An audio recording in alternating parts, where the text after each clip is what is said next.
కొరింథీయులకు రాసిన 2వ పత్రిక 6వ అధ్యాయము 10వ వచనము.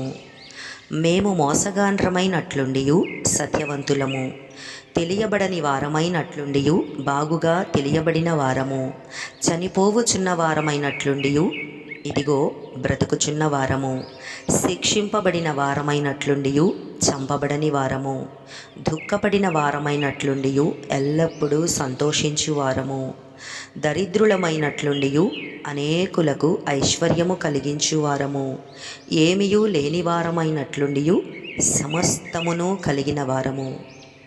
ఆమేన్, ఆమేన్, ఆమేన్.